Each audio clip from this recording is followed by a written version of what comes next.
এই যে মানে পারফোরেশনের কারণে দুটো জিনিস হয়। একটা হচ্ছে যে আপনি যদি বিল্ডিংয়ের এনার্জি ওয়াইজ চিন্তা করেন, সার্ফেসের হিট গেইন কম, যত বেশি পরিবেশন থাকতেছে তত বাতাসের ফ্রিকশন হচ্ছে, হিট গেইন কম হচ্ছে। 2 নম্বর হচ্ছে এটা তো খুব ডেন্সলি পপুলেটেড একটা প্রাইভেসির বিষয় আছে, সো আপনার প্রাইভেসিটাও সলভ হচ্ছে। 3 নম্বর হচ্ছে এই যে আমার কতগুলো পরিবেশন তৈরি হলো, এটার মধ্যে একটা হচ্ছে প্ল্যাটফর্ম জেনারেট করতেছে, মানে গাছের অনেকগুলো ফর্ম সাস্টেইন করতেছে, আর একটা হচ্ছে আমাদের উপর ডিপেন্ড করে কিছু আরবান বার্ডস আছে যারা হচ্ছে পুরোটাই আমাদের উপর ডিপেন্ড করে। আমাদের বাসার দেখা যাচ্ছে কার্নিশে বাসা করতেছে অথবা একটা এসি ডাকে বাসা করতেছে, ওদের জন্য কিছু স্পেস ক্রিয়েট করা, মানে ওদের জন্য কিছু হ্যাবিটেট ক্রিয়েট করা। এই স্লাইডটা নিয়ে বেশি কথা বলবো না, এটা দেখাচ্ছি কারণে যেটা প্রথমে যেটা কথা বলছিলাম যে আরবান স্কেলে আমাদের তো এখন রুফটপ ছাড়া কাজ করানো যায়, অলরেডি যতটুকু আমরা করে ফেলছি মানে চলছে।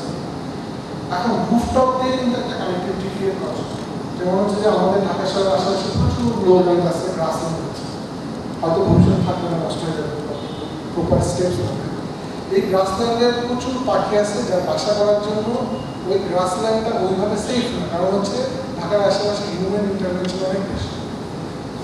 এই বাসাটা ছাড়লে আমরা একদম সোজা বাংলায় ছম লাগাচ্ছি, ছম লাগানোর পরে এটার মধ্যে ইন্ডিয়ান সিকিউরিটি বাসা হচ্ছে।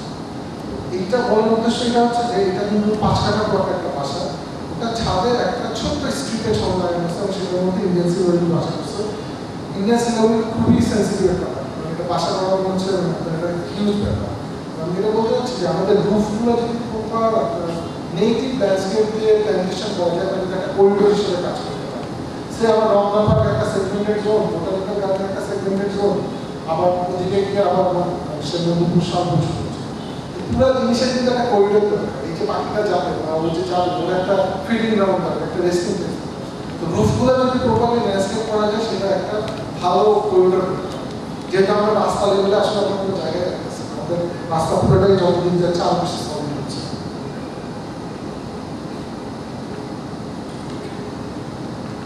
এটা আমাদের একটা ল্যান্ডস্কেপ প্রজেক্ট, আমাদের এসআর মেসেজেস, এটা ঠিক আছে। এই প্রজেক্টটা দেখার উদ্দেশ্য হচ্ছে যে ল্যান্ডস্কেপ দিয়ে কীভাবে আমরা সাইটের প্রবলেমগুলো সলভ করা যায়। এটা চিটাগাং একটা মেনোরা হিল, এই পাহাড়টা মানে খুবই সফট সয়েল, মানে পাহাড়টা আমরা যখন সাইড থেকে এই অবস্থা পেয়েছি, পাহাড় ভাঙা শুরু করছে, আপনারা দেখতেছেন অলরেডি ব্যাগ দিয়ে স্ট্যাক করে রাখা আছে। তো এটা টাইম ফার্স্টে চাচ্ছিলেন যে এখানে কংক্রিটের ওয়াল করা যায়, তো আমরা ওনাকে আশ্বস্ত করছিলাম যে আমরা ওনাকে একটা রেন্ডারিং দেখেছি যে আমরা আপনাকে ন্যাচারাল ল্যান্ডস্কেপ দিয়ে পুরো জিনিসটা ডিটেইল করে। তো দিস ইজ দ্য আউটপুট।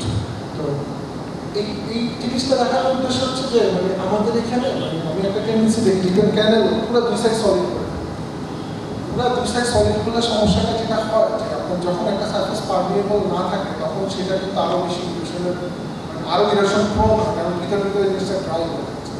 আর আপনার যখন জিনিসটা এক্সপোজ থাকে এবং ন্যাচারাল প্যারেন্সে থাকে, যেমন এখানে আসলে কী করা আছে, এখানে আমরা পুরো রেস জুড়ে ফার্স্টে একটা বেস প্ল্যান্টেশন করি। আমরা যে ইনিশিয়ালি মাটিটা ডিটেইন করার জন্য আমরা ভিন্ন ঘাস লাগিয়েছি, আপনারা সবাই জানেন ভেটুরের একটা গাছের নাম। আমি মধ্যখানে মানে খুব ইন্টারেস্টিং হচ্ছে যে বছর 5 বা 6 আগে দেখলাম যে থাইল্যান্ড থেকে এসে বাংলাদেশে ভিন্ন ঘাস বাংলাদেশি সৌন্দর্য, মানে আমাদের ঘাস আমাদেরকে মানে এটা মনে হচ্ছে যে খুবই দুঃখ দেখে খুব খারাপ লাগছে যে আমাদের টেকনোলজি আমাদের ক্রিয়েট করতে সবচেয়ে ওভাবে এই জিনিসটা কিন্তু খুব কম। হিল এরিয়াতে গেলে ওদের মানে আপনি যদি জুম এরিয়াতে যান বৈশাখ ওদের কিন্তু কমন প্র্যাকটিস আছে, ওরা কোন জায়গায় কীভাবে রিটেল করবে খুব ইজিলি ওরা করতে পারে। এখানে ফার্স্টে বেস প্ল্যান্টেশন হিসাবে ভিন্ন ঘাস লাগানো আছে, এর পরের স্টেপ হিসাবে আমরা গর্জন গাছ এবং হচ্ছে যে আপনার স্বর্ণচাপা এবং হচ্ছে যে আপনার কিছু ফিকাস স্পিসিস প্ল্যান্ট করছে, যেটা হচ্ছে ওভার দ্য টাইম ওটা বড় হতে টাইম না, আপনার 10-15 বছর আগে ওটা গ্রুপ আসলে প্রপারলি কালেক্ট করবে না ছড়াবে। ফর দ্য টাইম ভিন্ন ঘাস দিয়ে করা হয়েছে এবং হচ্ছে যে সাথে সাথে বড় গাছগুলো 10 ফিট হাইটে লাগানো হয়েছে, যেটা আসলে 10 বছর পরে ম্যাচুর ট্রি হবে এবং পুরো ল্যান্ডটা আসলে ওইভাবে আপনার প্রোটেকশনের দরকার।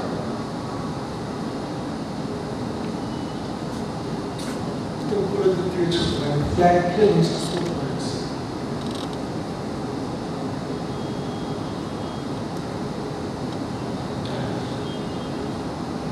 এই প্রজেক্টটা এটা একটা মস্ক চাঁদপুরে। এই প্রজেক্টটা নিয়ে মানে ইনিশিয়াল যেটা বলবো সেটা হচ্ছে যে সে চাঁদপুরের মফস্বল এখন খুব টেন্সলি খুব র্যাপিডলি কনস্ট্রাকশন হচ্ছে এবং ওখানে কনস্ট্রাকশনের হচ্ছে ওখানে কোনো নিয়ম নিতে পারে না, পুরো সাইড জুড়ে বিল্ডিং হচ্ছে।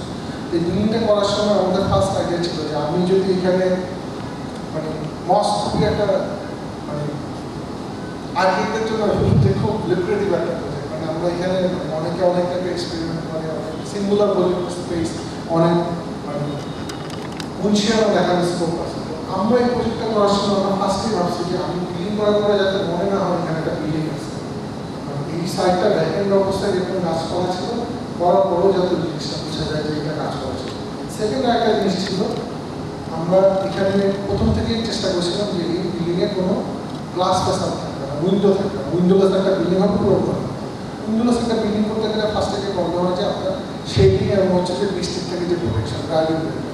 তো এই প্রজেক্টে আমরা আমাদের পুরো প্রজেক্টটা হচ্ছে পারফোরেটেড গ্রিন ওয়াল এবং এটার সাথে প্যানেলার একটা হচ্ছে গ্রিন স্ক্রিন আছে, যেটা হচ্ছে আপনার বর্ষাকালে পুরো ডেন্স ফলিয়েজটা বাড়ে এবং শীতকালে গিয়ে ফলিয়েজটা কমে যায়, তার মানে হচ্ছে লাইটটা পেনিট্রেট করে বেশি।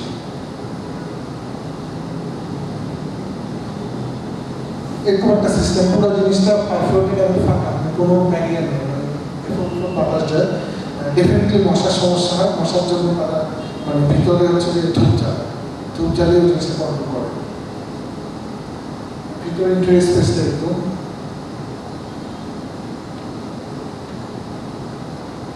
যে কার্টনের কথা যেটা বলতেছি, মানে আপনার 5 ফিট কোনো জায়গায় 5 ফিট কোনো জায়গায় 10 ফিট ব্যারিয়ার, পুরোটা একটা হচ্ছে রেইন কিপার যে একটা কার্টেন করা আছে। এই পুরো জিনিসটা হচ্ছে আপনার বর্ষাকালে কোনো ড্রাইভিং অ্যালাউ করে, আবার শীতকালে রেইন কিপারের পাতা একটু পড়ে যায়, তখন আবার লাইট অ্যালাউ করে জিনিসটা।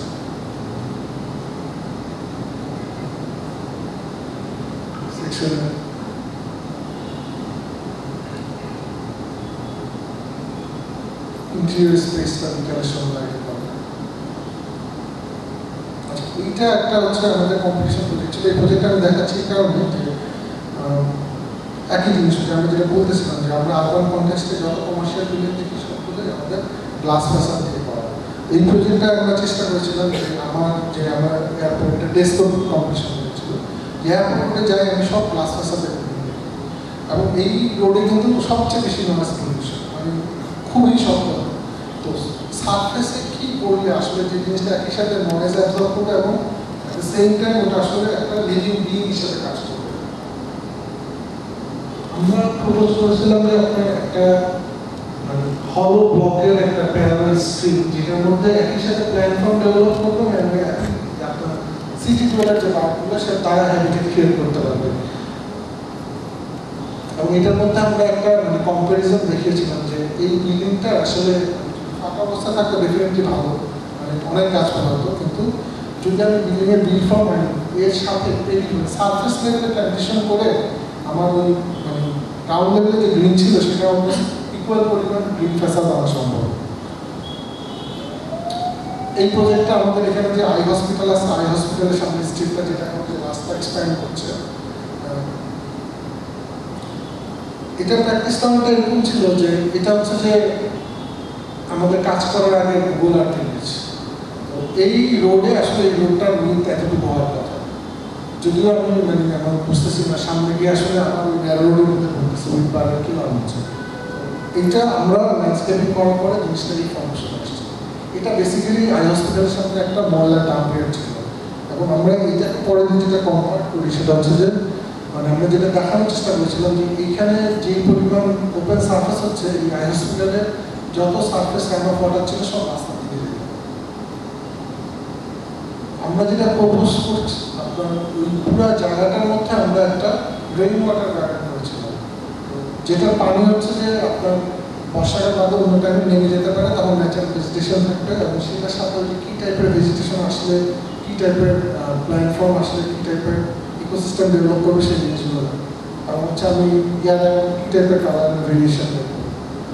তো মজার বিষয় হচ্ছে যে আমরা যখন প্রজেক্টটা করেছিলাম আমরা ভেবেছিলাম যে বর্ষাকালে পানি থাকবে, কিন্তু আসলে যখনভাবে দেখা যাচ্ছে যে 2 বছর যাওয়ার পরে সারা বছরই পানি ছিল এবং হচ্ছে যে পুরোটা কিন্তু হচ্ছে মানে একটা লোকাল ল্যান্ডস্কেপ এবং এখানে একটা মানে খুব ইজি একটা চিট করে আছে, আমি সবার সাথে শেয়ার করি। সেটা হচ্ছে যে আমরা ন্যাচারাল ওয়াটার বডি করতে চাই, আমরা সবাই জানি না কি টাইপের গাছ লাগাবো। আপনি যে কোনো একটা বিলেট থেকে 2 বালতি মাটি তুলে নিয়ে এসে আপনাদের ন্যাচারাল অর্গানিকতে ফেলে দেন, অটোমেটিক প্ল্যাটফর্ম জেনারেট করবে। ঠিক আছে, এটা খুব ইজি, খুব ইজি। আপনার এইখানে এই যে আপনি যে সাপলা দেখতেছেন এগুলো আমি হচ্ছে বিলেট থেকে 2 ট্রাক মাটি এনে এটা অটো জেনারেট করছে এবং পুরো জাস্ট পেরিফেরি যে মাটি রিটেন করার জন্য আমি প্ল্যান্টেশনের স্কিম দিয়েছি, বাকি জিনিসটা পুরোটা অটো জেনারেট করেছি।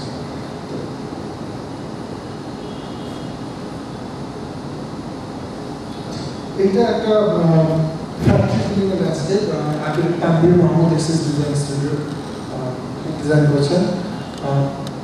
এই প্রজেক্টটা আমাদের মেইন প্র্যাকটিস ছিল যে ফ্যাক্টরি লেভেলে রেইন ওয়াটার কীভাবে আপনার সাইটের মধ্যে অ্যাবজর্ব করা যায়। সারফেসের যে ওয়াটার আছে একটা হিউজ প্রেশার থাকে, এই পানিটা পুরোটা ড্রেন আউট করে এবং এটার মধ্যে প্রচুর টক্সিক ম্যাটেরিয়াল থাকে সারফেসে, এটা কীভাবে অ্যাবজর্ব করানো যায় এবং সাইটের মধ্যে পুরো জিনিসটা কীভাবে ম্যানেজ করা যায়। এটা পুরোটা একটা ড্রোন শট আপনারা দেখতে পাচ্ছেন যে এই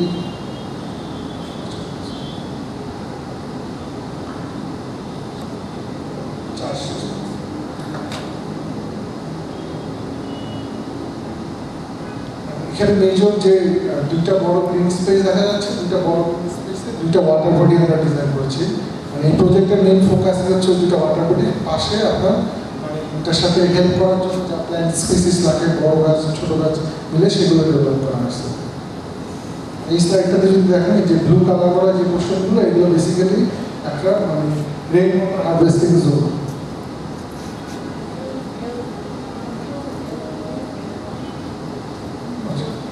আচ্ছা, এইখানে একটা রেইন ওয়াটার হারভেস্টিংয়ের জন্য একটা ন্যাচারাল ওয়াটার বডি করা হয়েছিল এবং এই জায়গাটা একটু সেমি আর্টিফিশিয়াল, কারণ এটা চারপাশের ওয়ালটা আবার কংক্রিটেড, কিন্তু নিচটা পুরোটা হচ্ছে পেইন্টেড, মানে একদম থ্রু গ্রাউন্ড ওয়াটার পর্যন্ত জিনিসটা যায়। আমি যদি ক্লোজলি দেখি যে এই সাইটের এবং এই রাস্তার যত মানে রেইন ওয়াটার আছে পুরোটা হচ্ছে এই চেম্বারে আসে এবং এই চেম্বারে আসার প্রসেসে আসলে পেরিফেরিতে কতগুলো প্লান্টস আছে যেগুলোর মধ্যখান দিয়ে এই আপনার যে রান অফ ওয়াটারটা আসতেছে এটার এক্সট্রা নিউট্রিয়েন্টসগুলো কালেক্ট হচ্ছে, কালেক্ট করে ওই চেম্বারের মধ্যে পানি যাচ্ছে, যাওয়ার পরে এটা আস্তে আস্তে ডিসিপেটেড হয়ে যাচ্ছে নিচের দিকে।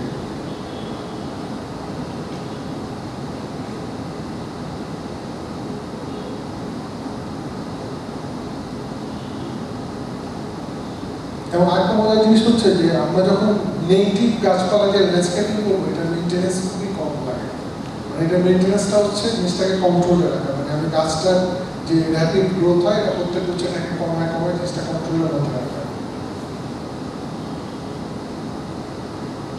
এই ওয়াটারটা একদম মানে 100% ন্যাচারাল, এটা জাস্ট এখানে একটা ডিপ্রেশন করা হয়েছে এবং হচ্ছে পেরিফেরিক যে প্ল্যান্টসগুলো যেগুলো আসলে নিউট্রিয়েন্টস কালেক্ট করবে সেগুলো দিয়ে পুরো ওয়াটার বডিটা ডিজাইন করা হয়েছে।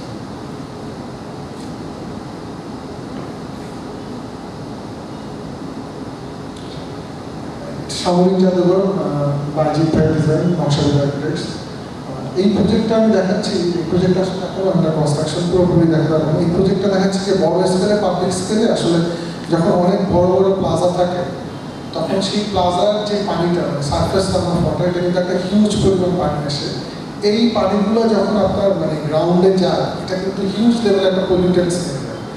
সেই পলিউটেন্টসগুলো আসলে কীভাবে ট্রিট করা যায়, তো ডেফিনেটলি এই প্রজেক্টটা আমরা মানে 100 কারণ হচ্ছে যে এখানে আর্মির অথরিটি আছে, মানে প্রচুর অথরিটির সাথে ম্যানেজ করে ল্যান্ডস্কেপে একটা ডিসিশন আসা লাগে। তো এখানে আমি মেনলি যেটা দেখাতে যাচ্ছি যে এখানে যে প্যাচ অফ গ্রিনগুলো আছে এগুলো আসলে প্রত্যেকটা একটা মানে রিমেডিয়েশন জোন, মানে হচ্ছে আমার যে পানিটা আসতেছে পানিটার যে পলিউটেন্টসগুলো আসছে সেগুলো যাতে ডিসচার্জ হওয়ার আগে আপনার ম্যাক্সিমাম লেভেলের পলিউটেন্টসটা কালেক্ট করতে পারে এবং পানিটা গ্রাউন্ড ওয়াটার রিচার্জ হয়। আর এই প্রজেক্টটা একটা ইন্টারেস্টিং জিনিস হচ্ছে এটার যে মনো থিয়েটারের সাথে আমাদের যে কানেক্টিং লাইনটা এখানে প্রচুর মানে মনো থিয়েটার যিনি ডিজাইন করছিলেন মানে করার সময় প্রচুর লোকাল গাছ লাগানো হয়েছিল, এটা খুবই মানে প্লেসেন্ট প্রজেক্টের জন্য। তো ওই গাছের সাথে বেস করে আমরা পুরো সিরিজ অফ একটা রেনবুন বাসের একটা লেয়ার রয়েছে। আগেই আমি এক্সপ্লেন করছি যে বাঁশ দিলে কী হয়, সেটা হচ্ছে যে আপনার রেনবুন বাসের পলিশ প্রচুর ডেন্স হয়, এখানে আসলে প্রচুর পাখি বাসা করতে পারে। তো ওই ব্যারিয়ারটা ওদের জন্য একটা কাম হয়, একটা এনভায়রনমেন্ট ক্রিয়েট করা।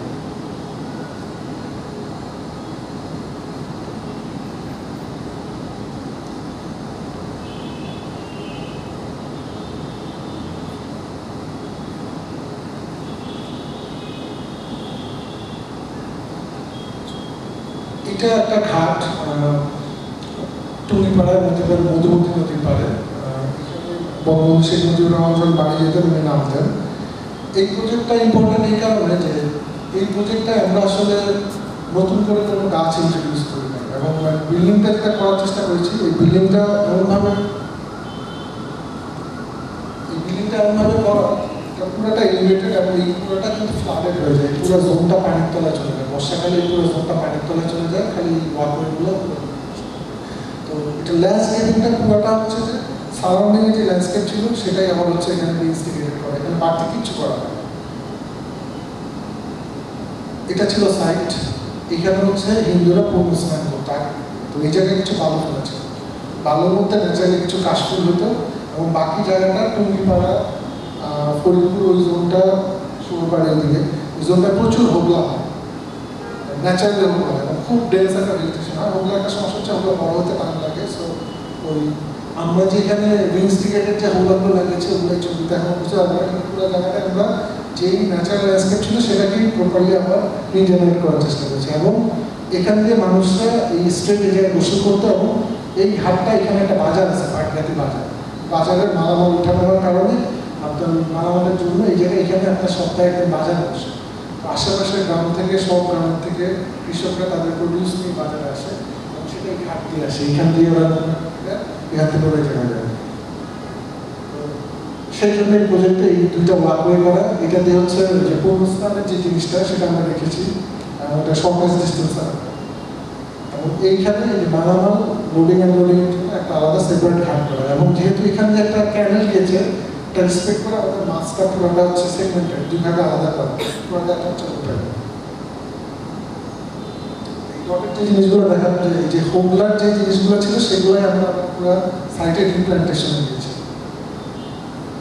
এটার মধ্যে যেহেতু আমরা একটা বড় স্পেস করতেছি, লোকজন গ্যাদারিং করবে, তো এই স্ট্রেট ফর্ম বাদেও আরেকটা কার্ডিনাল ফর্ম আছে যেটা হচ্ছে হোগলা এবং কাশ্মীরের ভিতর দিয়ে একটা এক্সপিরিয়েন্স ক্রিয়েট করা, লোকজন বিকালে ঘুরতে যাবে তাদের জন্য একটা জায়গা বলে।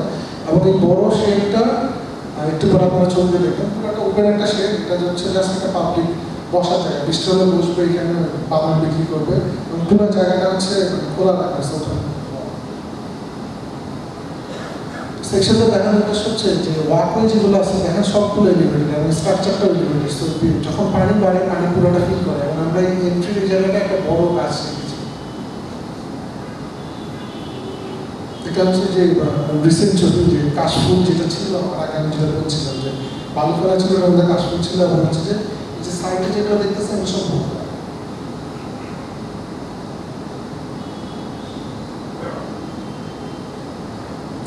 আপনার বাজারের যে লোডিং আনলোডিং আমরা সেটা করা।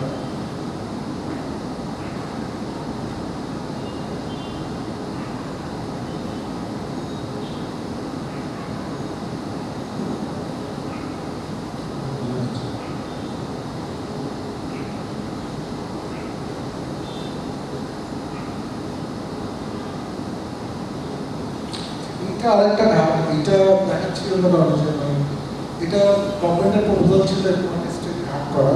আমরা যখন ডিজাইনটা ইয়ে করি তখন আমরা জিনিসটা টানলে স্ক্রু করলে মধ্যখানে যেভাবে কেটে যাবে যাতে পানি পেনিট্রেট করতে পারে এবং গাছপালা ঢুকতে পারে।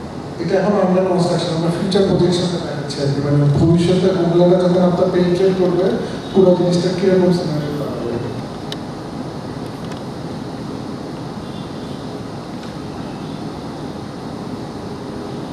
এটা আমরা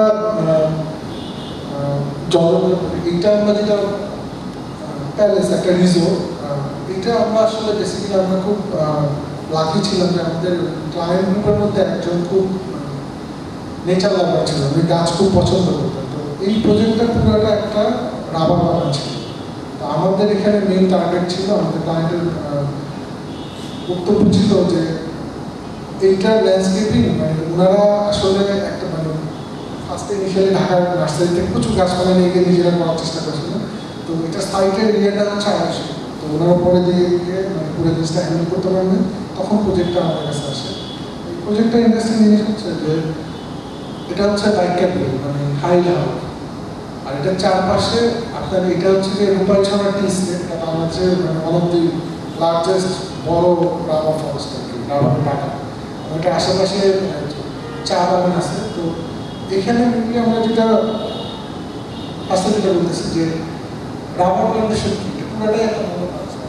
যখনই কোনো মনোকালচার হয় তখন যেটা হয় যে আপনার আমাদের এখানকার সিলেট বা ওদিককার মিক্সড ডেভেলপমেন্ট ফরেস্টে কিন্তু মানে ছড়া থাকে প্রচুর, সারা বছর এই ছড়াগুলো অ্যাক্টিভ থাকে। কারণ হচ্ছে এখানে যে এভারগ্রিন প্ল্যান্টস থাকে এগুলো হচ্ছে যে আপনার বৃষ্টি হওয়ার যে এভোপরেট করে পুরো জিনিসটা ট্র্যাপ করে ফেলে। তো সারা বছর ছড়াগুলো অ্যাক্টিভ থাকে।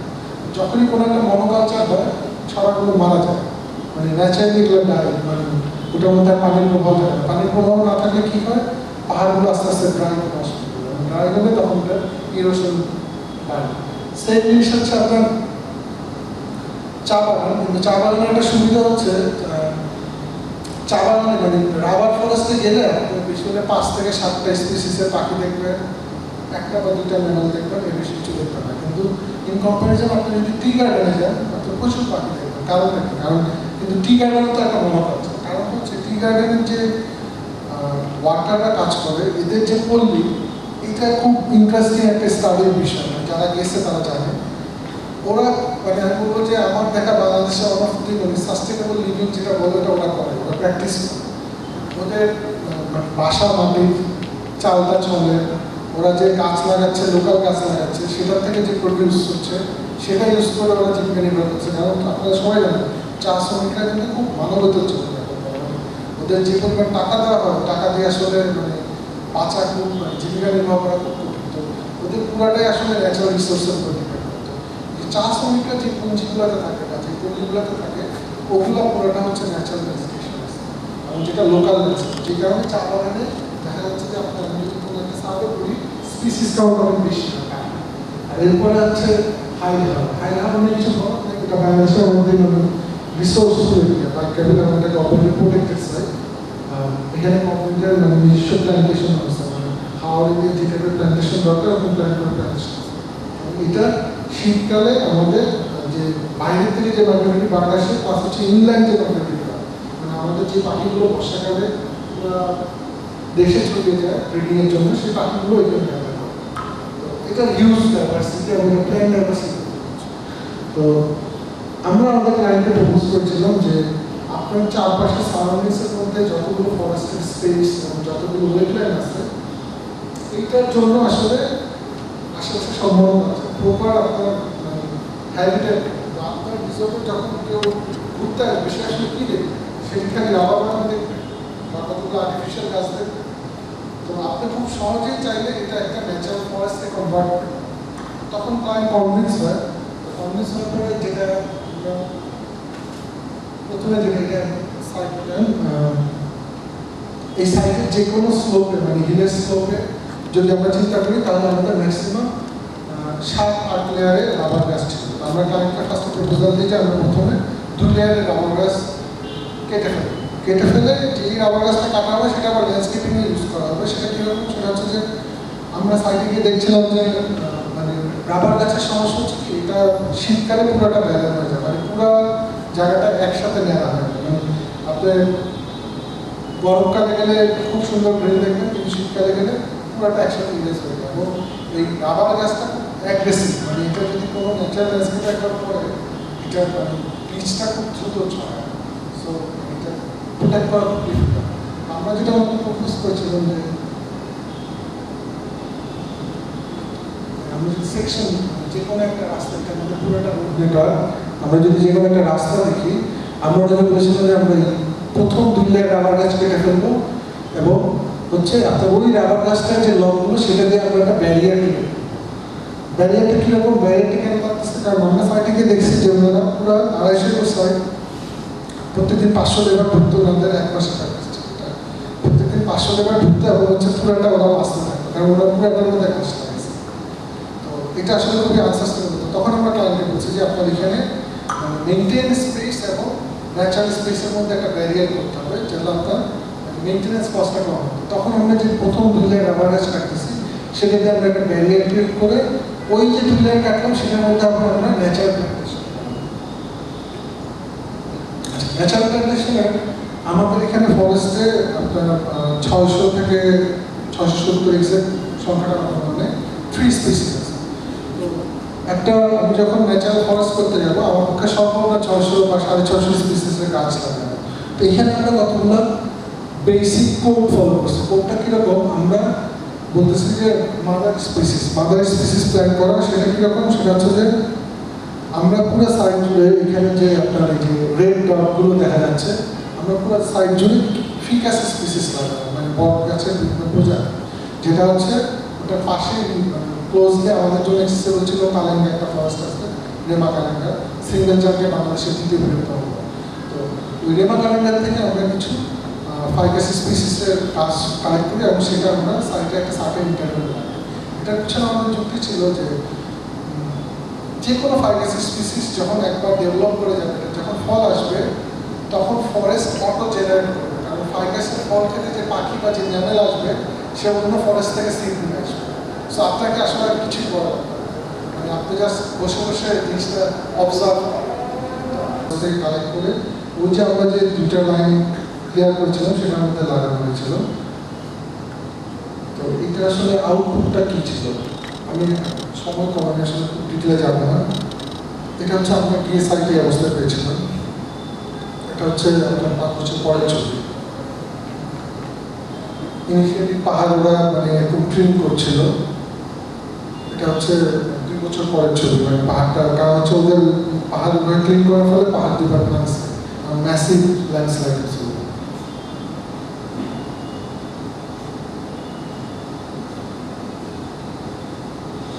এই ল্যান্ডস্কেপিং পুরোটাই হচ্ছে সাইটে যেসব প্ল্যান্স ছিল আমরা বাইরে প্ল্যান্স কালেক্ট করে দেয়, হচ্ছে যে পুরো সাইটে ওনারা আগে যে নার্সারি থেকে গাছগুলো নিচ্ছে ওগুলো আমরা ইউজ করছি, প্লাস হচ্ছে যে সাইটের আশেপাশে সামনে যেসব গাছপালা ছিল সেই গাছপালা দিয়ে পুরো ল্যান্ডস্কেপিং করা হয়।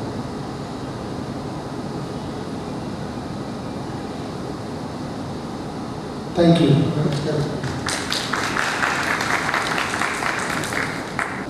ধন্যবাদ স্থপতি রবিউল ইসলামকে।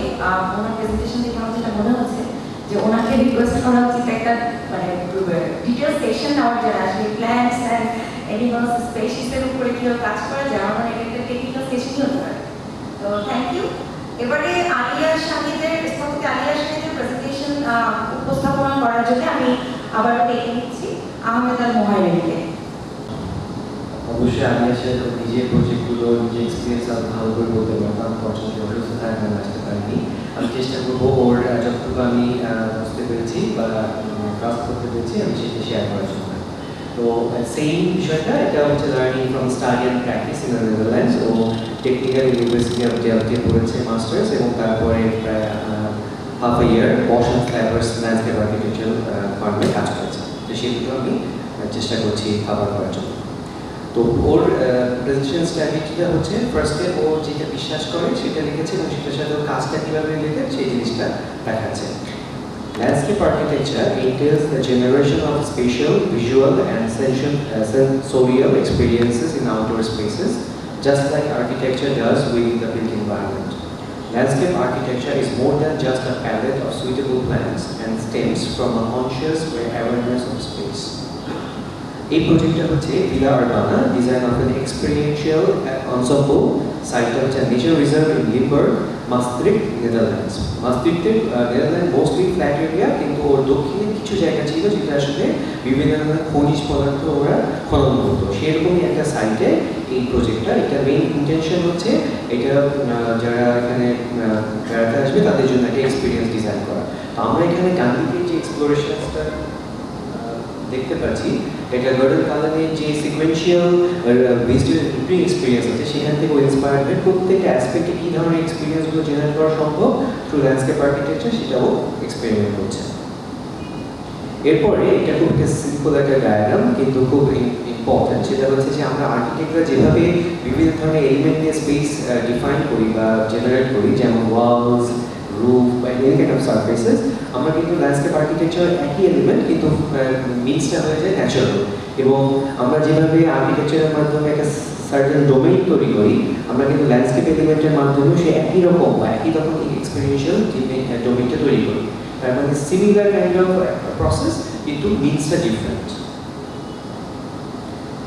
দুই নম্বরটা হচ্ছে architecture is the micro of a scalar continuum that landscape architecture creates. Connection between architecture and nature may begin in the macro scale of a city or region and end up in small-scale landscape designs in the micro scales of individual built forms. এটা একটা প্রজেক্টের food fabric, design of green blue infrastructure in Waterdam. এই প্রজেক্টের মাধ্যমে একটা simple একটা ছোট বাসার একটা বারান্দা থেকে কিভাবে পুরো রিজিয়নাল একই আইডিয়াটাকে ইমপ্লিমেন্ট করা যায় এবং প্রত্যেকে কোরিলেট করে, সেই জিনিসটাই আসলে এখানে এক্সপেরিমেন্ট করা হয়েছে।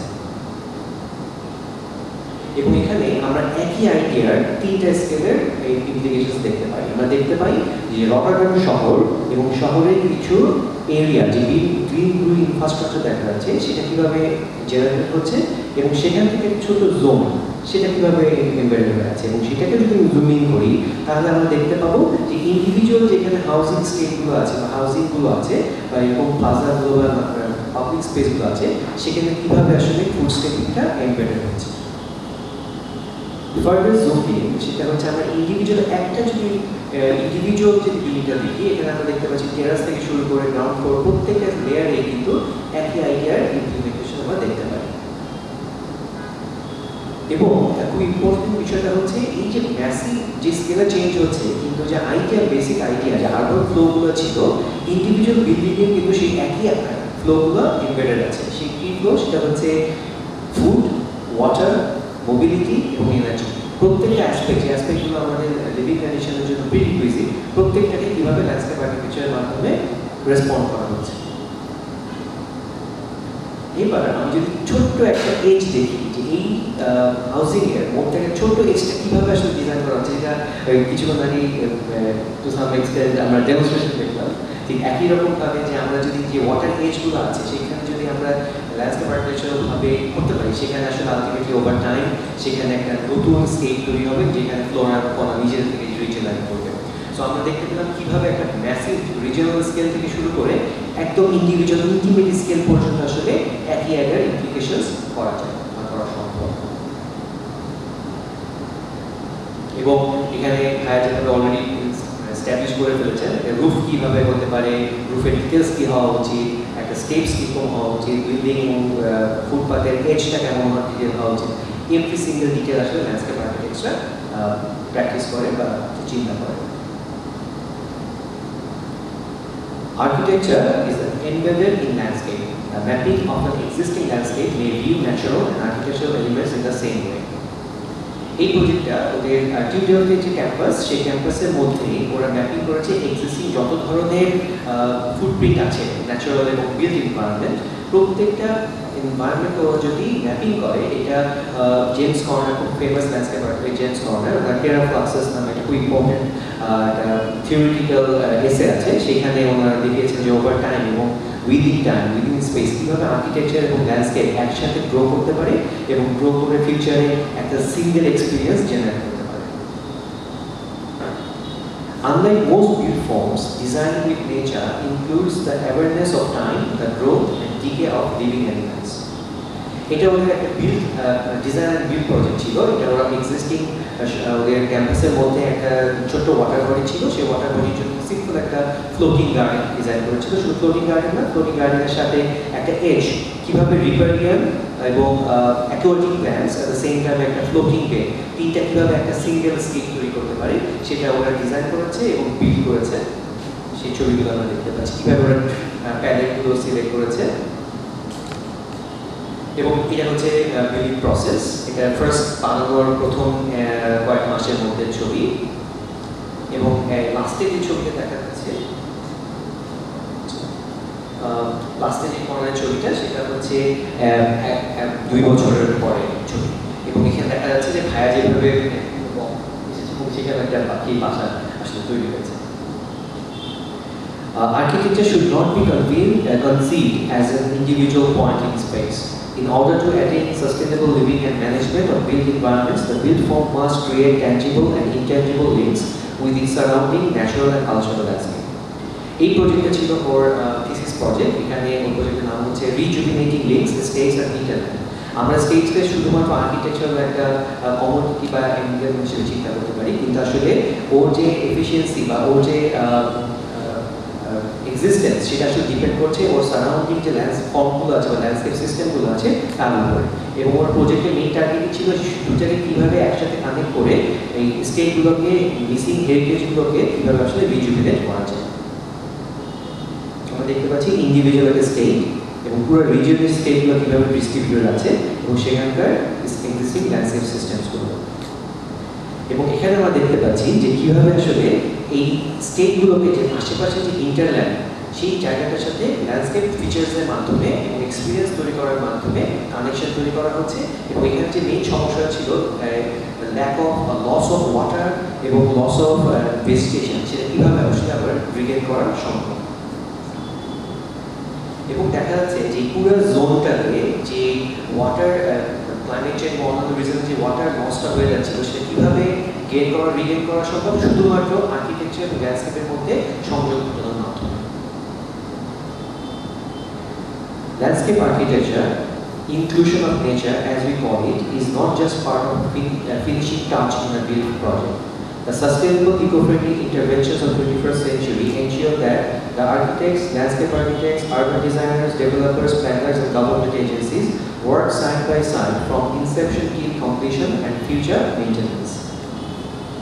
এই প্রজেক্টটা ওর বসান স্লাভার্সের সাথে কাজ করার সময় একটা প্রজেক্ট। এটা ছিল একটা ship building, ship breaking industry. এবং সেই ইন্ডাস্ট্রি যে বিল্ডিংগুলো সেগুলো আসলে ওরা ইউজ করতে যাচ্ছে। এবং সেই ইউজটা একটা কোম্পানি হচ্ছে রিয়েল এস্টেট কোম্পানি। সেই রিয়েল এস্টেট কোম্পানি এবং আর্কিটেক্টরা ল্যান্ডস্কেপ আর্কিটেক্ট সবাই মিলে এই প্রজেক্টটা জেনারেট করছে। এবং সেখানে ওরা এক্সিস্টিং যে আর্টিফ্যাক্টস বা বিল্ড ফর্মগুলো আছে সেখান থেকে আসলে ম্যাপিং করে ল্যান্ডস্কেপের জন্য যে রিসোর্সগুলো জেনারেট করা যেতে পারে সেগুলো ম্যাপিং করা হচ্ছে। এবং আলটিমেটলি এগুলোকে ইউজ করে ওদের যে এক্সিস্টিং যে বিটুইন যে লাইন বিটুইন বিল্ডিংস যেটা তৈরি হচ্ছে সেটাকে ল্যান্ডস্কেপিং প্রোভাইড করা হচ্ছে। এবং এখানে দেখা যাচ্ছে জাস্ট একটা সিম্পল এজ, একটা বড় একটা এজ, সেই এজটাকে জাস্ট কিছু না 3 মিটার যে ডিফারেন্স ছিল সেটার মধ্যে একটা এক্সিস্টিং যে ফুটপাথ বা সেটার সাথে কানেক্ট করা হচ্ছে একটা ল্যান্ডস্কেপ ইন্টারভেনশনের মাধ্যমে। এই পুরো জিনিসটা আগে সামনে ডিজাইন করা, এখন এটা বিল্ড হচ্ছে। Landscape architecture can range from micro-scale embellishment of intimate gardens to large-scale regional master plans, where landscape design strategies help to address issues like freshwater crisis, ecological imbalance, climate change, and many more. These sort of interventions require detailed knowledge and awareness of underlying geomorphology, water system, and climatic considerations. এটা বসান ফ্লাক্সের একটা project. এটা হচ্ছে ওদের নেদারল্যান্ডের 4টা শহরে খুব ওয়াটার স্কার্সিটি দেখা দিয়েছে। তার মধ্যে এই প্রজেক্টটা হচ্ছে জাউট নামে একটা শহর। সেই শহরে যে এক্সিস্টিং গ্রিন ব্লু নেটওয়ার্ক ছিল সেটা আসলে অলমোস্ট ডিকে হচ্ছে। তো সেই জায়গাটার মধ্যে কীভাবে রিগেন করা সম্ভব সেই জিনিসটা ওরা এক্সপেরিমেন্ট করেছে through regeneration of wetlands, reconnection of and regenerating green and blue infrastructure. Thank you.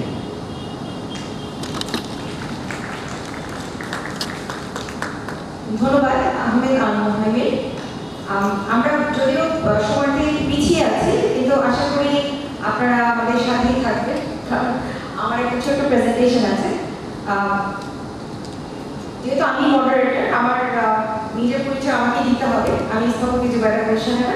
আমি বুয়েট থেকে 2009 সালে বিআর কমপ্লিট করার পরে সাউথ ইস্ট ইউনিভার্সিটিতে জয়েন করি।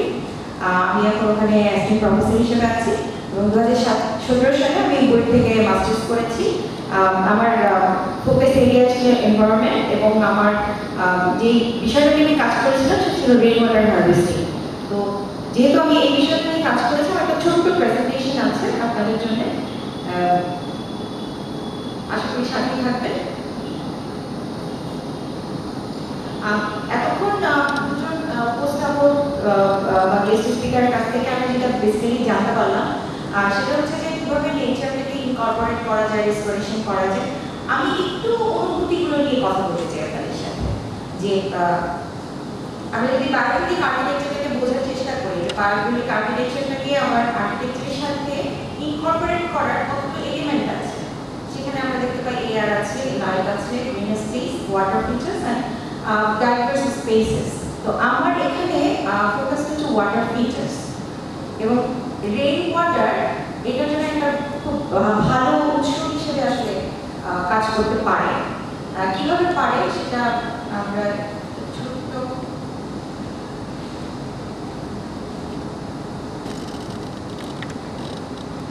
ভিডিওর মাধ্যমে একটু দেখেছি। শব্দটা কাজ করছে না, ল্যাপটপের সাউন্ড সিস্টেমটা কাজ করছে না।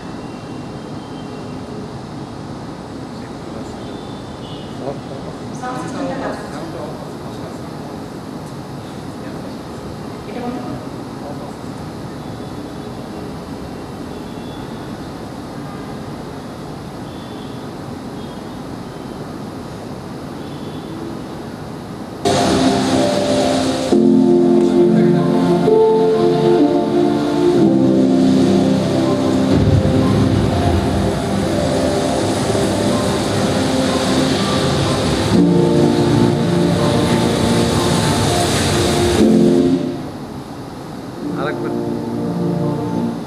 তো বৃষ্টি একটা অদ্ভুত অনুভূতি এবং এই অনুভূতিটাকে আসলে আমরা স্থপতিরা যদি আমাদের ক্লায়েন্টের সাথে সম্পৃক্ত করতে পারি তাহলে এটা একটা দারুণ ব্যাপার হতে পারে। আমরা জানি কিনা যে পানির শব্দ কিন্তু আমাদেরকে একটা প্রশান্তির পরিবেশে নিয়ে যায়, আমাদের মনকে শীতল করে এবং আমাদেরকে সুখী হতে সাহায্য করে। তো যদি আমাদের কিছুটা জায়গা থাকে ছাদে, বিল্ডিংয়ের চারপাশে, যেটা রবীন্দ্র ভাইয়ের প্রেজেন্টেশন আমরা দেখলাম, তো সেটা কিন্তু আমরা খুব সহজেই ছোট একটা জলের আধার করতে পারি, আমরা বৃষ্টি পানি ধরে রাখার জায়গা করতে পারি। তো সেরকম কিছু কাজ আমি এখানে দেখাচ্ছি। এই প্রজেক্টটা তুরস্কের বর্ডার একটা শহর, মেরিন শহর, ওখানে কিছু বৃষ্টিপাত হয়। তো গ্লোবাল আর্কিটেকচারাল ডেভেলপমেন্ট ফার্ম এখানে বিল্ডিংটা ডিজাইন করেছে। এর ছাদটা একটা পুলের মতো কাজ করে, যেখানে দেখা যাচ্ছে যে বৃষ্টির পানি ওই পুলে জমা হয় এবং ওখান থেকে বিল্ডিংয়ের প্রতিটা ছাদ কিন্তু একটা আরেকটা থেকে নিচে তৈরি করা এবং একটা ছাদ থেকে বৃষ্টির পানি আরেকটা ছাদে চলে যায়। এভাবে করে আস্তে আস্তে নিচের পুলে চলে আসে। তো বিল্ডিংয়ের চারিদিকে পানিটা যখন ঘোরে তখন প্রাকৃতিকভাবেই এই বিল্ডিংকে শীতল করে তোলে।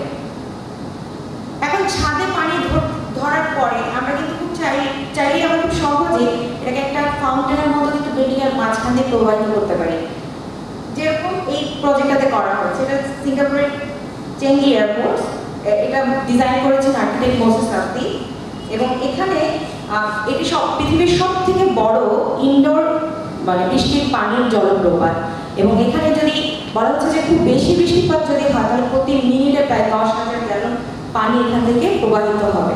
এবং সিঙ্গাপুরের জন্য বৃষ্টির পানি খুবই ইম্পর্টেন্ট, কারণ হচ্ছে সিঙ্গাপুর বৃষ্টির পানির উপরেই আসলে চলে, মালয়েশিয়া থেকে তাদেরকে পানি নিয়ে আসতে হয় তারপরে।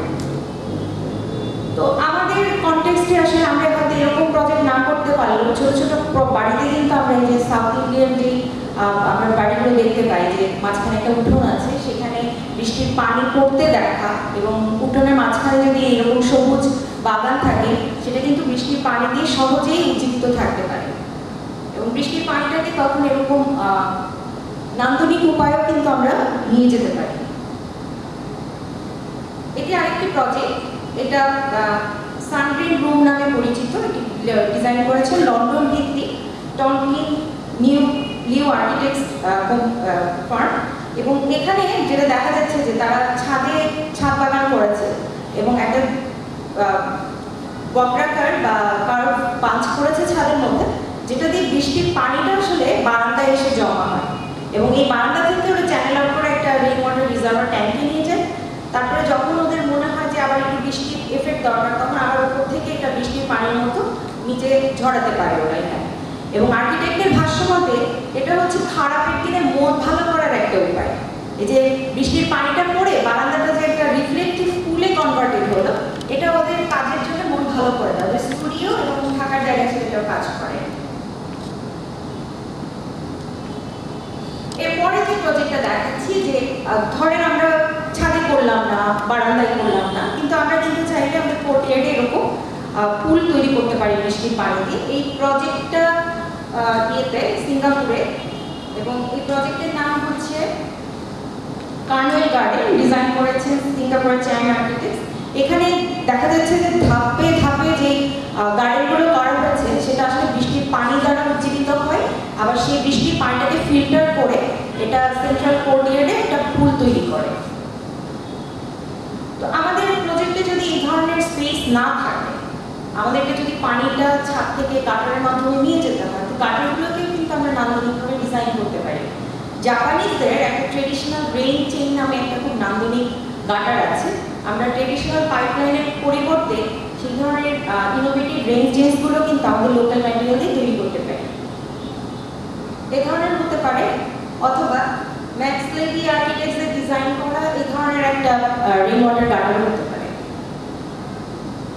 এই রেইন ওয়াটার ড্রেনেজ পাইপটা ডিজাইন করেছে ইটালিয়ান ডিজাইনার্স আর্টিলি ডি লা প্যারা।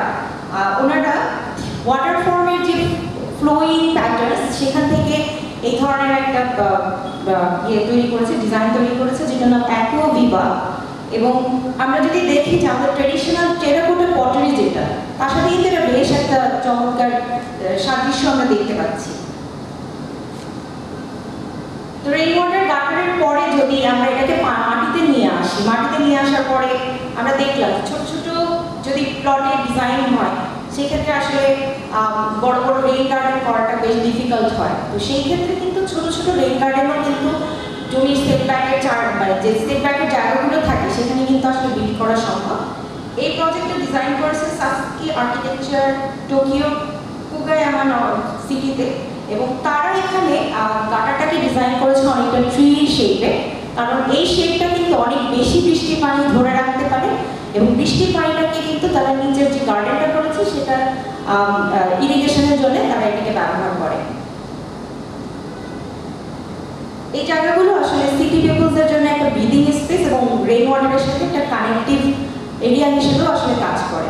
তো আমরা দেখলাম প্রথমে ছাদে কিভাবে করা যায়, তারপরে এটাকে কি করে ফাউন্টেন হিসেবে বিল্ডিং এর মধ্যে নিয়ে আসা যায়, কিভাবে এটাকে ইনহ্যাবিটেন্টসের এক্সপেরিয়েন্স হিসেবে ডিজাইন করা যায়, অথবা বারান্দায় করা যায়, অথবা নিচে কোর্টিয়ারে করা যায়, অথবা খুব লিমিটেড সিচুয়েশনে কিভাবে করা যায়। তারপরে যদি আমরা একটা বড় সাইট পাই, যেটা এই প্রজেক্টটাকে দেখে আমার অনেকটা আমাদের একটা ইন্ডাস্ট্রিয়াল ডিজাইন হয়েছিল যেটা অ্যাওয়ার্ড পেয়েছিল, সেই প্রজেক্টের সাথে আমার এটার অনেক রেসেম্বলেন্স মনে হয়েছে। এই প্রজেক্টটা ডিজাইন করেছে ব্রাজিলিয়ান স্টুডিও রোয়া আর্কুইটেটোস। ওনারা এই রিও 2016 অলিম্পিক গেমসের জন্য এই গল্ফ ভেন্যুটা ডিজাইন করে, যেখানে একটু প্ল্যানটা দেখাই। এই যে প্ল্যানে যদি আমরা দেখি যে এন্ট্রান্সের পরে যে বেসিক সার্ভিসেসগুলোর মাঝখানে তারা এরকম ট্রি শেপ কিছু স্ট্রাকচার্স ডিজাইন করেছে, যেটা আসলে রেইন ওয়াটারটাকে নিচে নিয়ে আসে। এবং এই জায়গাটাতে আমরা দেখতে পাচ্ছি যে এখানে সেই রেইন ওয়াটার রিজার্ভারটা তারা ডিজাইন করেছে সেকশনে, যেটা দেখা যাচ্ছে। এবং এটা দিয়ে কিন্তু তারা তাদের এই হিউজ গল্ফ কোর্সটাকে আসলে মানে ইরিগেশনটা করে।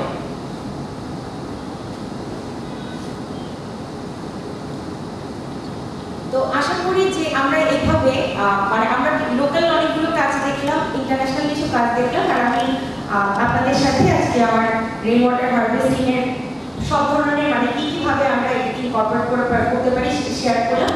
আশা করি যে এটা আপনাদের জন্য কিছুটা হলে মানে হেল্পফুল হবে। আমি জানি যে আপনারা হয়তো সবটাই জানেন, তারপরেও একটু দেখানো আর কি। তো সবাইকে অনেক অনেক ধন্যবাদ। এখন আমরা প্রশ্ন উত্তর পর্বে চলে যেতে চাই। আপনাদের কারোর যদি কোনো বিষয় সম্পর্কে প্রশ্ন থাকে তাহলে একটু দয়া করে হাত তুলবেন। আমাদের ভলেন্টিয়ার আছে, আপনাদের কাছে মাইক্রোফোন নিয়ে যাবে, পরিচয়টা দিয়ে প্রশ্নটা।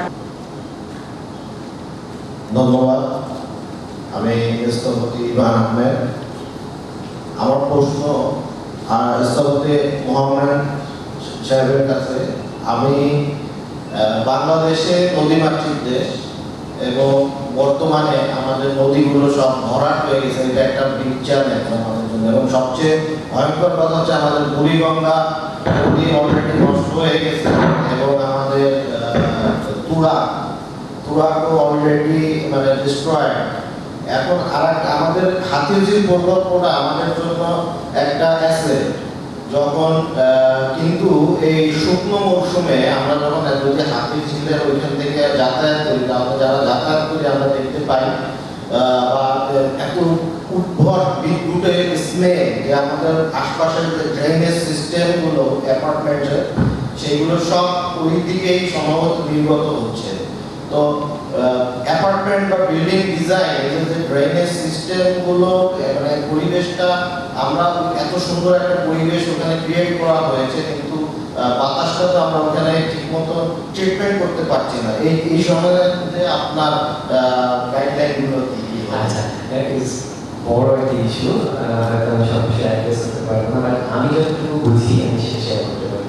সেটা হচ্ছে ঢাকা সাউথ সিটি কর্পোরেশনের একটা প্রজেক্ট চলছে ডিসিএমপি, সেখানে একটা হাতি একটা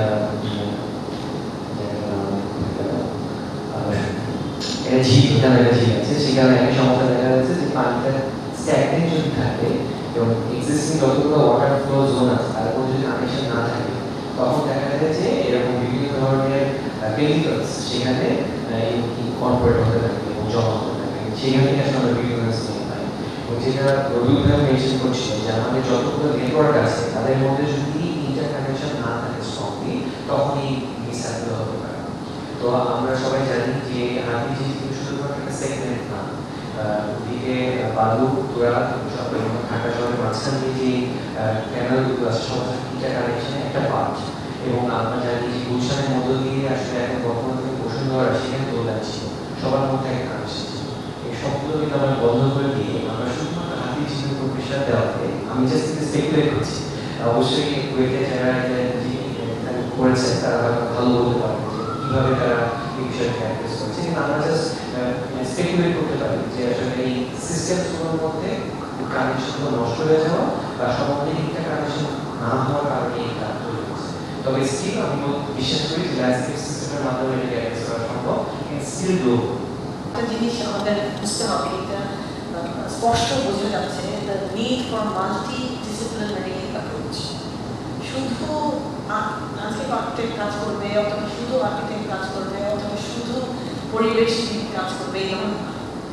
It has to be a joint venture, understanding from different expertise এখানে কাজ করতে হবে, তাহলে সমন্বয় না।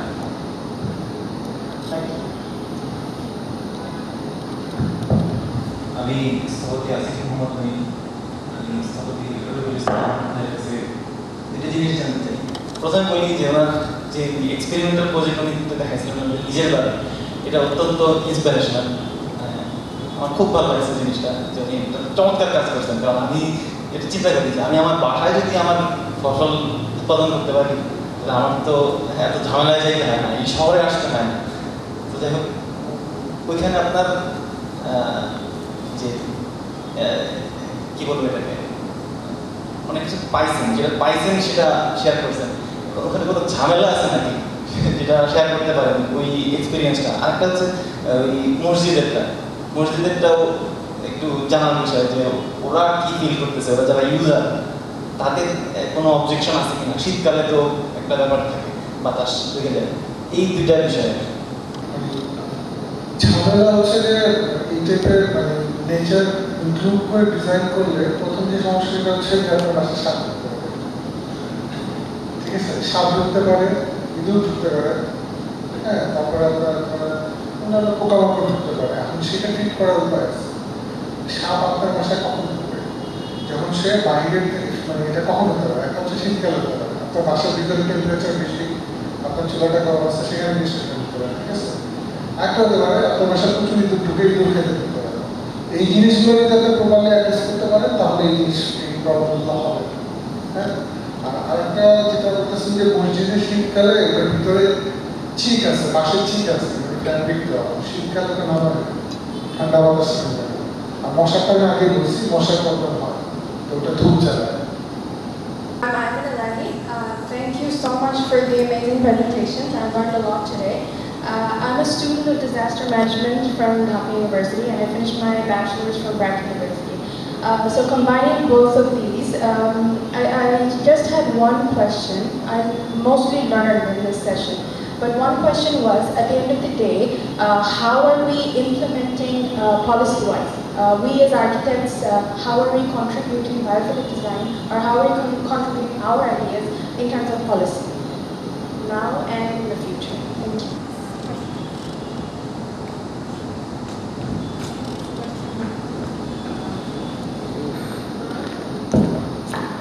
I think the question is a very general one.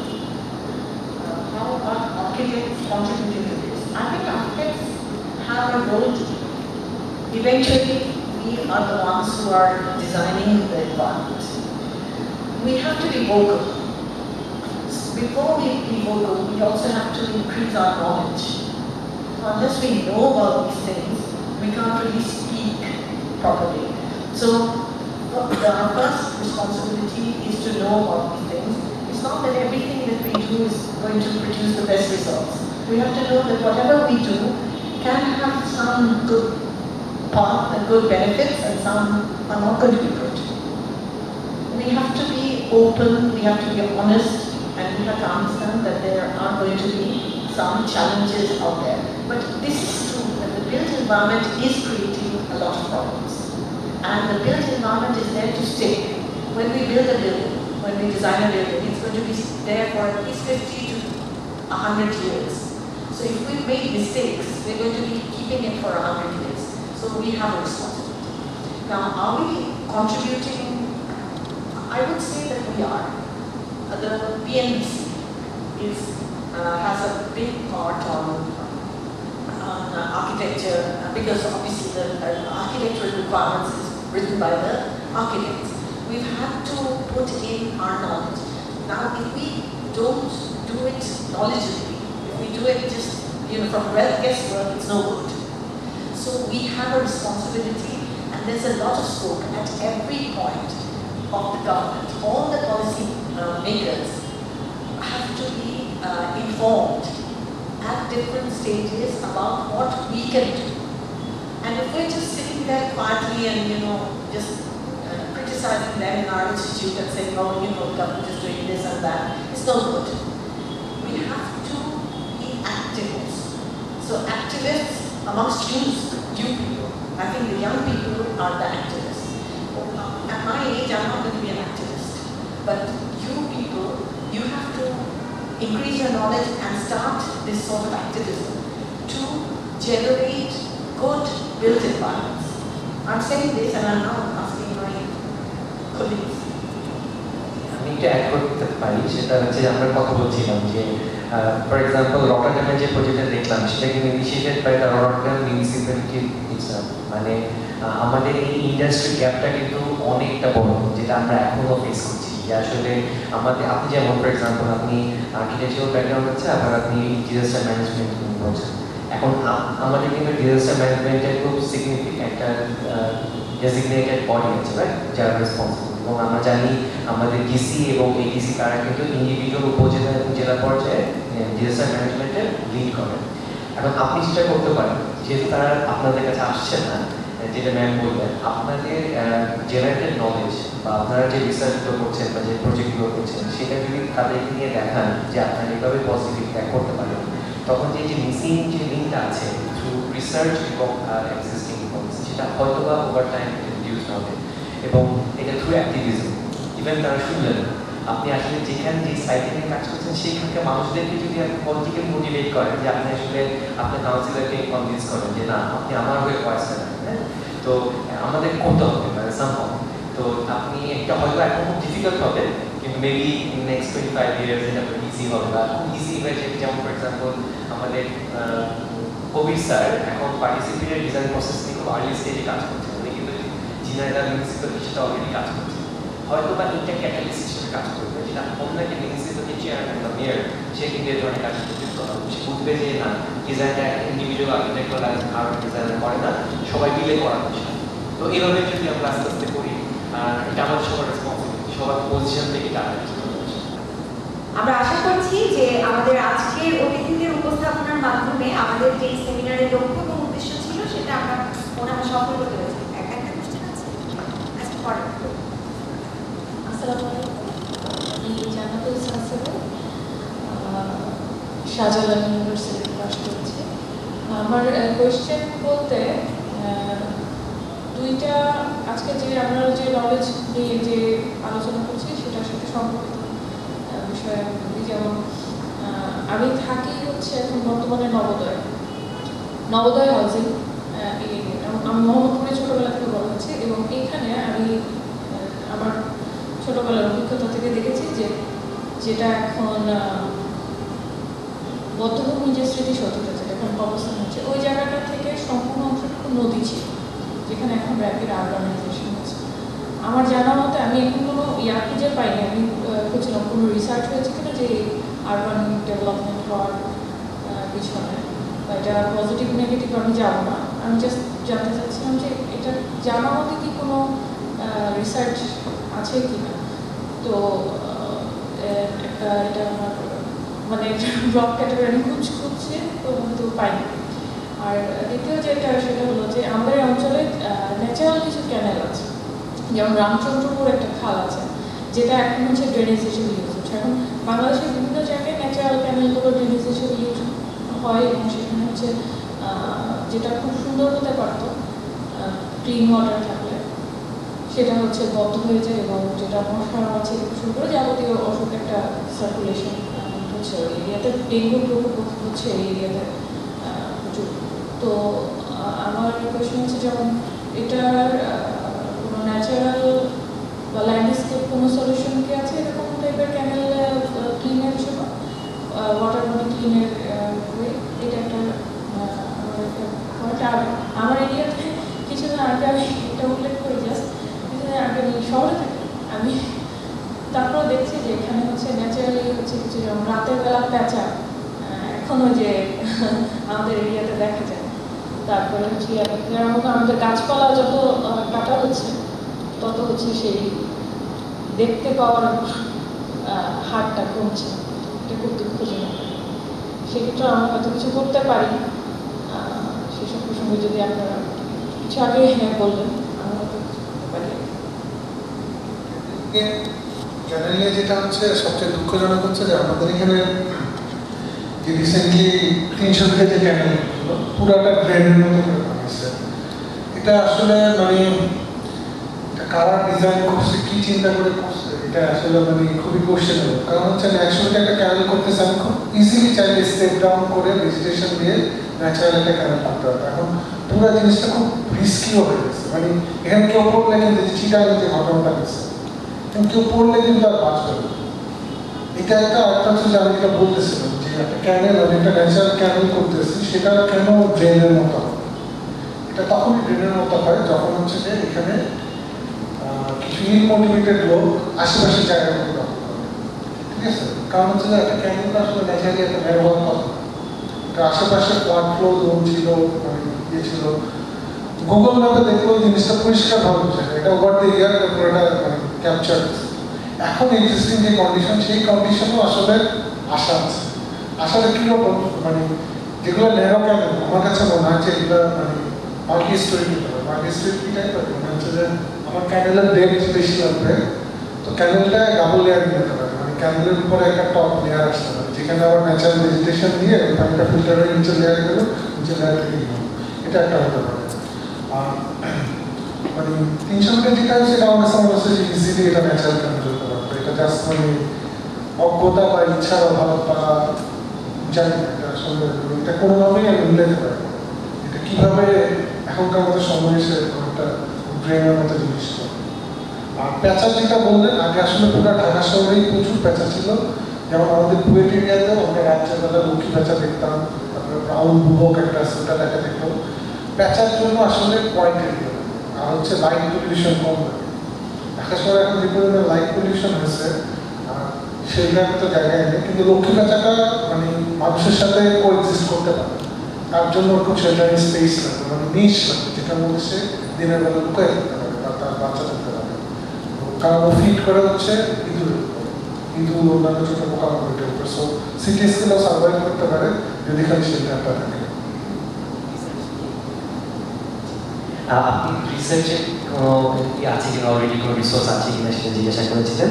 Kazi Khaleda Shamsar designing Dhaka manifesto for a better city একটা বই ছিল, সেখানে আপনি সরাসরি উত্তর পাবেন না, কিছু কিছু ইন্ডিকেশনস পাবেন। সেখানে এই এজটাতে হাউজিং কেমন হওয়া উচিত বা অন্যান্য অ্যাসপেক্টে কীভাবে আরবানিজমটা হতে পারে সেই বিষয়ে আপনি নির্দেশন পাবেন। আচ্ছা, আর আপনি আমাদের দেশে এক্সপেক্ট করবেন না যে সরাসরি আপনি আনসার পাবেন। আপনাকে যেটা করতে হবে, জিওগ্রাফাররা কোনো রিসার্চ করছে কিনা বা এক্সিস্টিং, এটাকে কিন্তু একটা এমব্যাঙ্কমেন্ট হিসেবে ডিজাইন করা হয়েছে রাস্তাটাকে। তার মানে এখানে definitely water development board flood ম্যানেজমেন্টে কারণ এটা করছে, এবং এটা কিন্তু বড় এরা আরও বিশেষ সাথে কানেক্ট করার চেষ্টা করা হবে এটা মাওয়ার রোডের সাথে। তার মানে এটা আরও বেশি ইনভেস্ট মানে ইম্পোজড একটা ইনফ্রাস্ট্রাকচার পরিণত হবে। তো আপনি ওই জিনিসগুলো থেকে রিসোর্স নেবেন, তারপরে আপনাকে সাথে কানেক্টিং দ্য ডটস তৈরি করতে হবে। আর মানে শায়েস্তা খান কিন্তু একটা ন্যাচারাল লেভেল উপরে করেছে। ন্যাচারাল লেভেলটা হচ্ছে আমরা জানি যে আমাদের ঢাকাটা হচ্ছে প্লেসেস ইন প্লেস সাউদার্ন টি, মানে এখানে যেমন মধুপুর ট্র্যাকটা শেষ হবে, আবার সেখানে আবার এই নদীর অববাহিকায় পলি পরে পরে যে ন্যাচারাল লেভেলটা তৈরি হয়েছে সেটা উঁচু জায়গা তৈরি হয়েছে, যেটা তখনই সম্ভব যদি ফ্লাড প্লেন থাকে, কারণ ফ্লাড প্লেনের এজে পলি পরে পরে ওই জায়গায় উঁচু হয়। আমরা করেছি কি সেখানে এমব্যাঙ্কমেন্ট বানিয়ে দিয়েছি, তার মানে পলিটাকে কোথায় থাকছে? নদীর নিচে। আমি নিজের নদীর যে নেভিগেবিলিটি সেটা রিডিউস করছি কি করে? নিচে টাকা খরচ করে। হ্যাঁ, তো মানে আমরা যে সুইসাইডাল সব অ্যাক্ট করছি, এবং আমি quite sure development water development board তারা সবাই জানে, এবং তারা জানে যে এটা একটা ফিশার সার্কেল তৈরি করা যাবে এবং করা যাবে। সো আমরা সামহাও এটা একটা বিশেষ হয়ে গেছি। সো আপনি যদি এরকম আরও রিসার্চ করেন বা এগুলো বলেন তাহলে হয়তো বা আপনি ফিউচারে পজিটিভ আর আপনি ল্যান্ডস্কেপ আরবানিজম নিয়ে সার্চ করতে আপনি এই ধরনের অনেক কাজ পাবেন। ল্যান্ডস্কেপ আরবানিজম। ধন্যবাদ। এই পর্যায়ে আমি আমাদের আজকের অনুষ্ঠানের সার্বিক পর্যালোচনার জন্য অনুরোধ জানাচ্ছি আমাদের আজকের অনুষ্ঠানের সভাপতি স্থপতি প্রফেসর ডক্টর জেবি নাসরিন আহমেদকে। Thank you.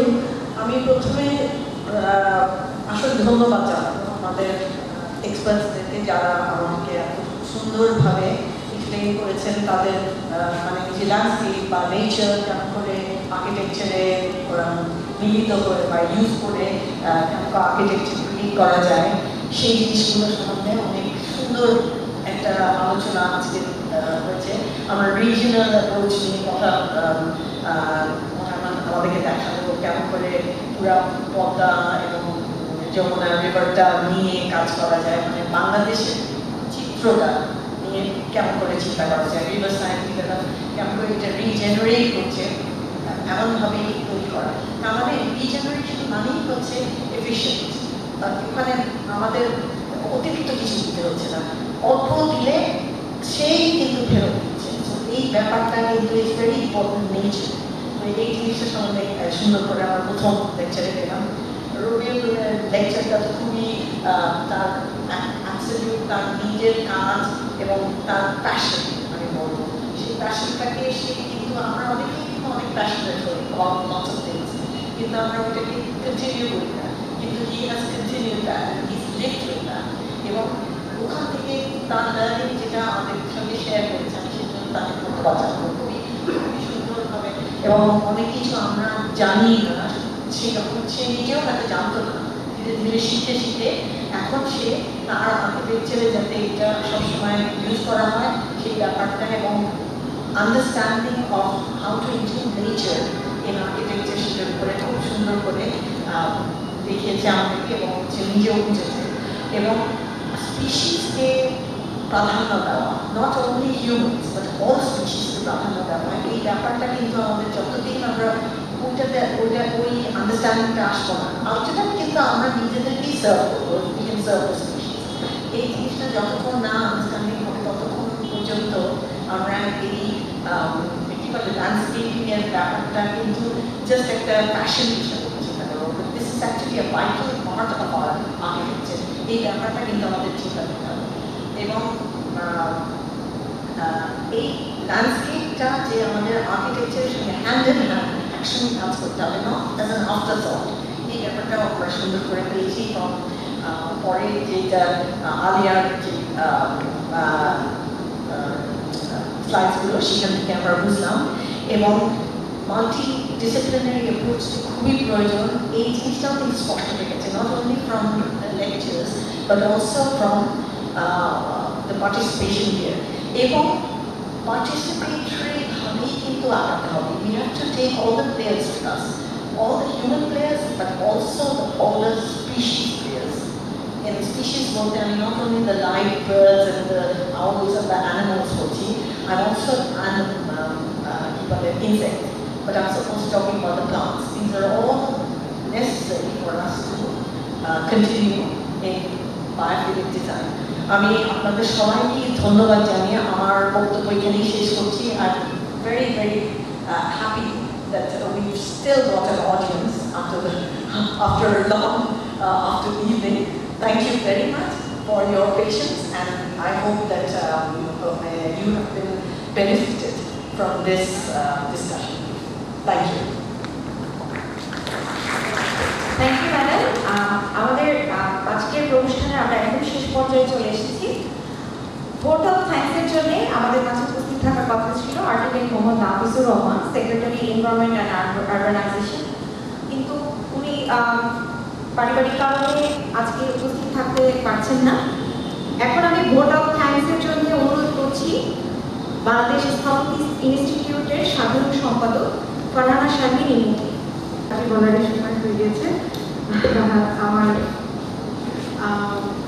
আমি আসলে এত আজকের সেমিনারটা অসম্ভব আশাব্যঞ্জক একটি সেমিনার আমরা এখন শুনলাম। তো ধন্যবাদের দায়িত্ব আমার উপর, অনেক রাত হয়ে গেছে। আমি ধন্যবাদের প্রথমেই আসলে করোনা নামক বিধ্বংসী যে জীবাণুটি আমাদেরকে প্রায় 20 মাস আটকে রেখেছিল, তার প্রকোপতা যে এখন একটু কমেছে সেই ব্যাপারটাকেই প্রথমে ধন্যবাদ জানাতে চাইব। এই কারণে আমরা আজকে ফিজিক্যালি একসাথে হতে পারলাম। 20 মাস পরে আমরা এরকম একটি সেমিনার একসাথে করতে পারলাম, এবং আমি অসম্ভব পরিমাণে কৃতজ্ঞ আমাদের শিক্ষক, আজকের সাব কমিটির যারা আয়োজন করেছেন, সেই সাব কমিটির সভাপতি প্রফেসর জিবুল নাসরিন আহমেদের কাছে।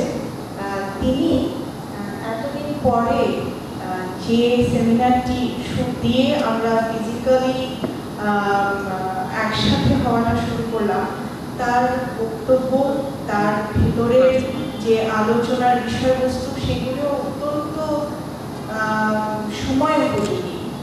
মানে একেবারেই এই সময়টার সাথে সবচাইতে বেশি দাবিদার যে বিষয়টি, সেটি নিয়েই আজকে আমরা আলোচনা শুনেছি। আমি দুটো জায়গা থেকে আসলে ধন্যবাদ দিব।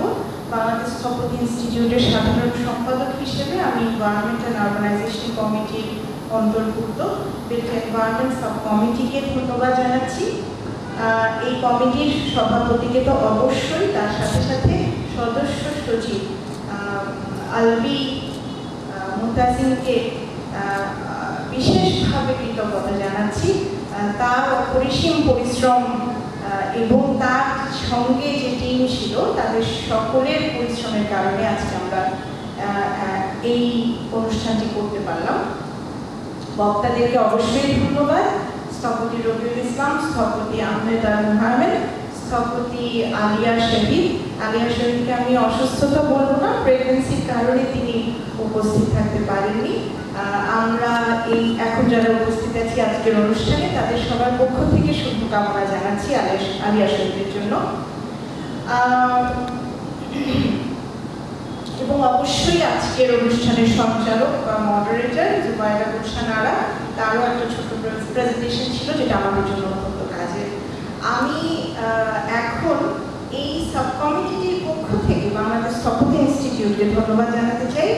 আমাদের অনুষ্ঠানটির মাধ্যমে, আজকের এই সেমিনারটির মাধ্যমে অনেকদিন পর বাংলাদেশ স্থপতি ইনস্টিটিউট আমাদেরকে ফিজিক্যালি এই কাজটি করার সুযোগ করে দিয়েছে। আপনারা নির্বাহী পরিষদের যারা উপস্থিত ছিলেন, যারা বেশ অনেকটুকু পরিশ্রম করেছেন, তাদের সকলকে ধন্যবাদ জানাতে চাই। কিন্তু খুব বেশি কৃতজ্ঞতা জানাচ্ছি আমাদের সহ সাধারণ সম্পাদক ডক্টর সাজিদ বিন রোজাকে। তিনি শুরু থেকেই এই অনুষ্ঠানটির জন্য অনেকটুকু কষ্ট করেছেন।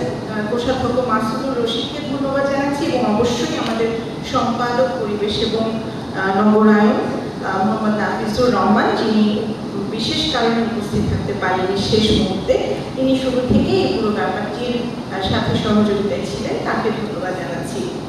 আর যেটা না বললেই নয়, আমাদের অফিসে যারা আছেন কর্মকর্তারা, তাদের সবাইকে বিশেষ কৃতজ্ঞতা জানাচ্ছি। আজকের অনুষ্ঠানটি পৃষ্ঠপোষকতায় ছিলেন বার্জারকে ধন্যবাদ। অনেকদিন পর আমরা তাদের পৃষ্ঠপোষকতায় আমাদের অনুষ্ঠানটি করতে পারলাম। আগামীকাল আমরা আশা করছি আগামীকালই আমাদের এই পুরো অনুষ্ঠানটার ভিডিও আমরা ফেসবুকে আপলোড করব। তো আজকের অনুষ্ঠানটির জন্য আপনারা যারা রেজিস্ট্রেশন করেছিলেন তাদেরকে ধন্যবাদ। রেজিস্ট্রেশন করার পরে প্রায় 80% লোক আপনারা যারা উপস্থিত থেকেছেন তাদেরকে বিশেষ ধন্যবাদ। এই এত রাত পর্যন্ত যে কজন উপস্থিত আছেন তাদেরকে সবচেয়ে বেশি ধন্যবাদ। আগামীকাল আপলোড হওয়ার পরে যারা আমাদের আজকের প্রোগ্রামটা দেখবে তাদের সকলকে কৃতজ্ঞতা জানাচ্ছি বাংলাদেশ স্থপতি ইনস্টিটিউটের পক্ষ থেকে। খুব ভালো থাকবে সবাই, ধন্যবাদ।